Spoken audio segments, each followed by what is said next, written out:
Hey, does anyone else love the sweet taste of hypocrisy? Because I know I do.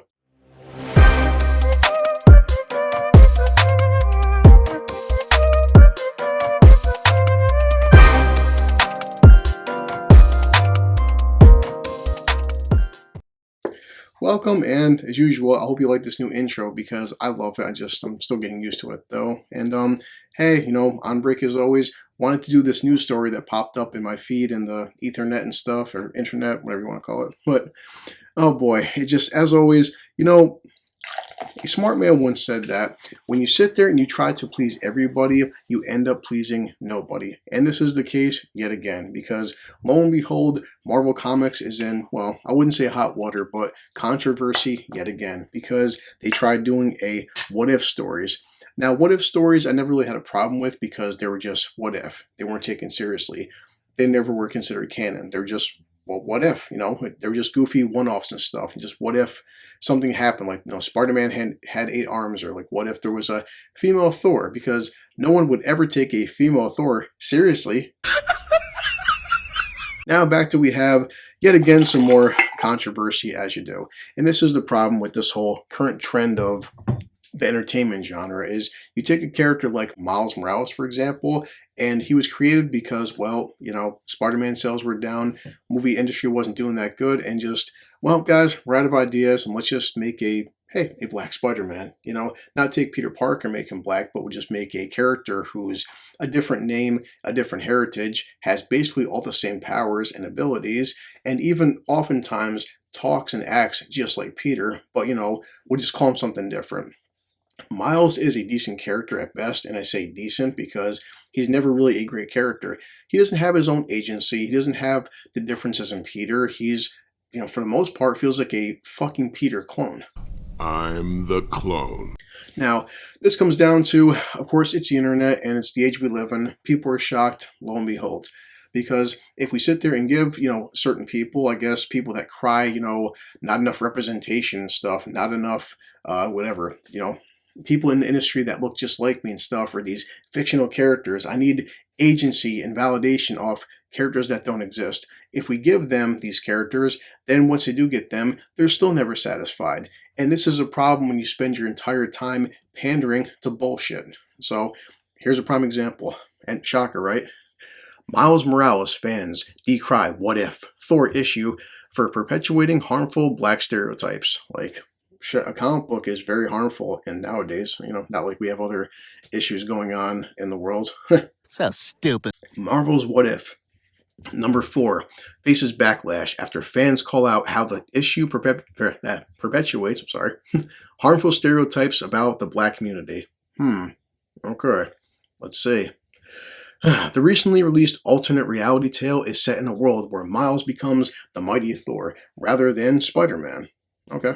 But I've also seen recent comments saying that people had a big, massive issue, like, just what if, because we're playing what if.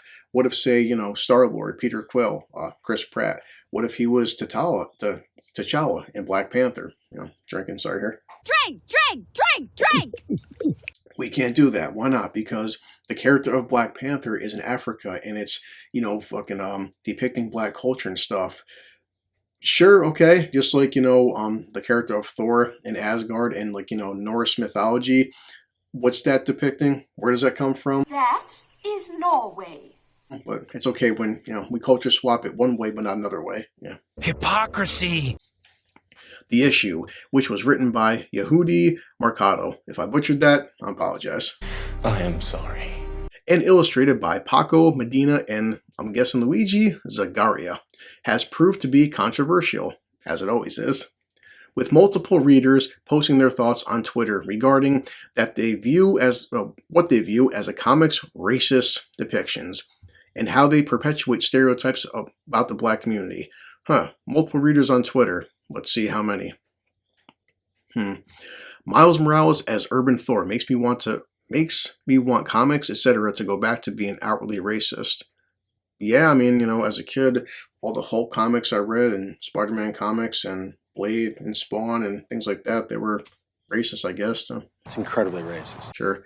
This is very comical, and just, again, love the hypocrisy, right? Hypocrisy. Why did white people make Miles Morales say fucking hammer time? Huh. So, so you're saying why do white people, and you're saying that the writer of this issue is white. So again, his name is Yehudi there. Oh, well, good thing I have this thing called the internet and stuff, and also the ability to search information, find things like this. So, oh, sure. Hey, look, hey, check this out. The magic of the internet, right? Yehudi Mercado. Huh. Well, I mean, I'm no, I guess, person that's an expert on these types of things, but seems pretty not white to me, especially with the name of Yehudi. But You're stupid. You look stupid. sure. Asgard, his hood. So Twitter, I mean, we're getting, wow, 22,000 likes and shit. I usually don't side with reactionaries on this app, but the what if Miles Morales was Thor comic feels racist. Oh boy. That's racist. Like, contrast this issue with what if T'Challa was Star-Lord to illustrate what they could have done and what they did instead.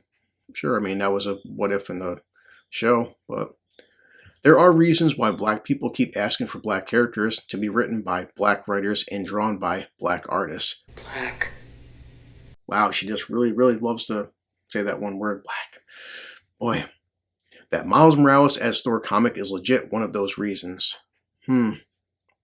Deep, long comic reader, sigh. Alright, so that Miles Morales as Thor story from Y. Mercado. Let me holler at you real quick about how actually Miles' whole history kind of set us up for like this to happen and keep happening. So, and this is funny, and I'm going to break this down in a second with the comments here. Marvel thought this was acceptable because so far, Miles has been mostly handled by non-black people, and his most successful launches by white people primarily. Twitter user Sailor Scout. So they have no clue. They think this is positive representation, and it is a trend I'm so sick of. When approached about this, the writer responded with the kind of maturity you'd expect, and it has largely ignored and other criticism and is posting as if this is not happening. So what am I getting to here? Well, okay, let me sum it up. So often, for some reason, black stories are seen as something anyone gets the right to handle, okay? And if they are a POC, person of color, it gets thrown back, well, they are a creator of color, so it's okay. Or they did so well. Black people are still seen as something anyone can commodity. Yeah. We are not being bought and sold in real life, but we are being bought and sold in print, video games, movies, etc. when shit like this gets printed. Bullshit. Like, why the fuck does this Frost Giant even have that haircut? What? We get thrown into minstrel roles and used to entertain and delight and make people feel good, like they did such a good job. Then if we push back, we all get mocked, belittled, and told, see, cannot even try with you people. I hope Mercado, whatever, can consider why this is hurtful. Sure. But also that Marvel can consider the trend they have allowed with this character. I love Miles, but slowly he's becoming their minstrel to tout for diversity points and make a nice check off of I am tired. Okay. So brave!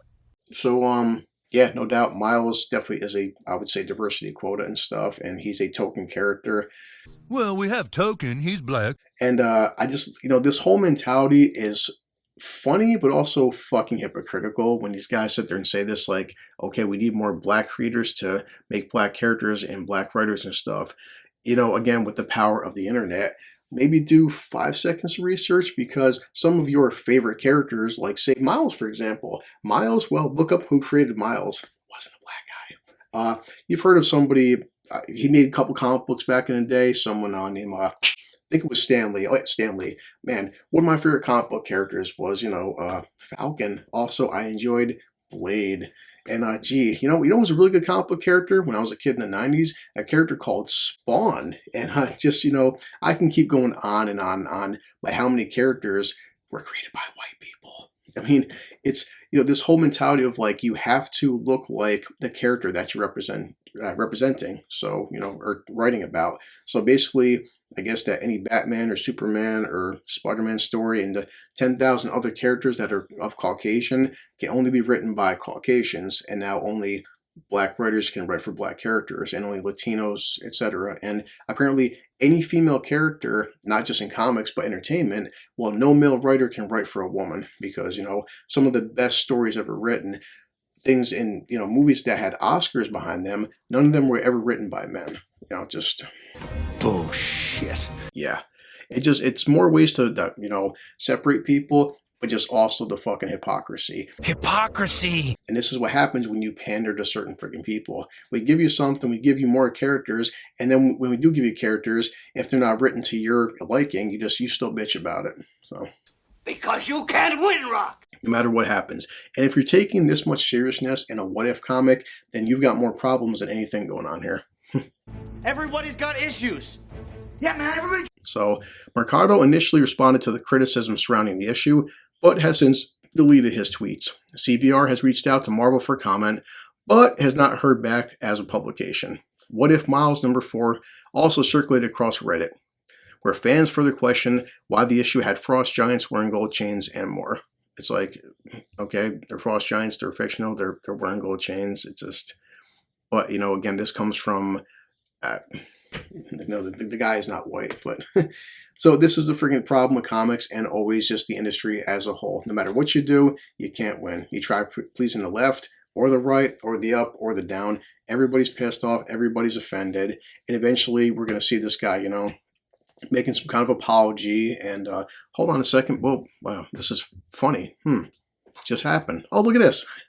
Again, the power of the internet, right? So this comes from Scream Rant. Miles Morales, Thor writer, apologizes for criticized portrayal of hero. I'm sorry, I never apologize. Yeah, after one day of some freaking tweets, the guy's already apologizing. So Stupid. oh boy.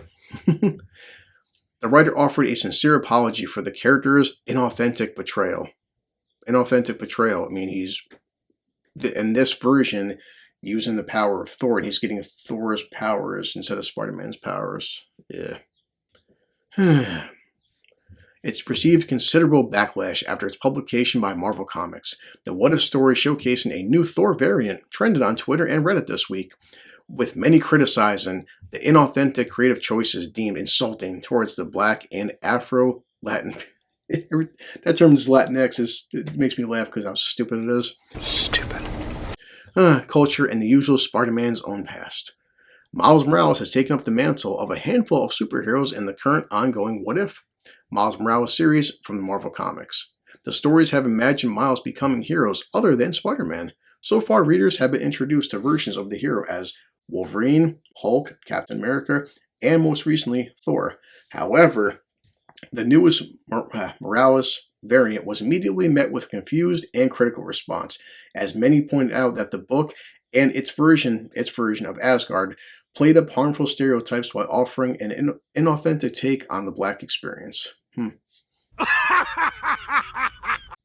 Among the issues included him rapping to open the issue. I mean, no rappers are Black, I guess.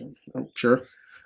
Shoes hanging on power lines in Asgard. Wow. I mean, again, if you want to say it's fictional worlds and stuff, but I mean, I'm in New York State, and I can't speak for every state out there, but I'm sure if anybody did some research or lived in, not the best of neighborhoods, you wouldn't find any shoes anywhere hanging off power lines in any major urban city. Nah, doesn't happen. A graffiti-covered Mjolnir, an outdated catchphrase referencing MC Hammer, and Morales himself referring to his realm as his hood. Because, again, I mean, boy, across this, this country, there's not a single city or bridge or building or anything that has any graffiti whatsoever. And not anybody in 2022 would ever use the word his hood. Like, I've never met anybody in the walks of life in New York where I live that ever calls their neighborhood their hood. If you say so. But, he had on his Twitter account, who penned the What If Miles Morales became Thor, offered an apology for his betrayal of the character. Sure. He acknowledges the criticism and backlash and understands the inauthenticity. Some words are hard to pronounce. Inauthenticity, I can't say it today, I'm sorry, hurts. New Year's resolution, drink less. Mentioning his Jewish and Mexican background. He admits he failed to make his story authentic and appreciates hearing from Black and Puerto Rican comic peers. Okay. The writer, of course, promised to Do better. Yeah. We're sorry. We need to do better. And said he would donate the entire amount Marvel paid him to the Brooklyn Book Bogeta, an organization that works with kids to build literacy in New York City. Check out his complete statement below. It seems genuine, and he admits to missing the mark with the story. So, I mean, I just don't know what experience Miles would have getting the powers of Thor going to Asgard, especially in a what-if book. Okay. But I love this right here, and this is the problem that people are going to have. The standard should be hiring writers and artists with lived, authentic experience, but in comics and other mediums, that's unfortunately not the norm. Marvel has made some questionable mistakes with characters of color. While Marvel's current editor-in-chief, C.B. Cebulski, once pretended to be Japanese to gain more work from the publisher. Stupid. You know, it depends on this whole, like, and this is the issue that says, you know, people need to go through real world experiences. Well, the thing is, you know, if you're a black person or a white person or a man, woman, gay, straight, whatever, the thing is, the New York experience isn't the same as, like, say, the LA experience or the Michigan experience or, like, the Boston experience. You can't sit there and say, like, well, where I come from and stuff, it's that experience. Okay, well, if you're from Georgia, your experience wouldn't be the same as New York City or Queens. So whose experience are you supposed to be talking about? Just because you are of a certain color doesn't mean your experience represents everybody's experience. As somebody who, you know, came from a New York State reservation, a Mohawk reserve, I'm not going to claim that I know what, like, every single reserve on this state is like, or every single reserve across the nation is like. My experiences would be different than yours or somebody else's. Obviously, we are different. When it comes to this industry, you're just never going to win. And I would say to these people, the biggest mistake you're making from both sides is stop fucking apologizing. I'm sorry, I never apologize. Because when you apologize, it just gives them more blood in the water. And this will be on your resume wherever you go. So, as always, sorry for slurring some words. I got to sober up a little bit and just have some fun. And just, you know, this shit won't ever end. But what I can do is laugh about it, joke, make news articles, and just talk about it. But that's it, guys. I'm out, just heading back to work as always. And yeah, have fun.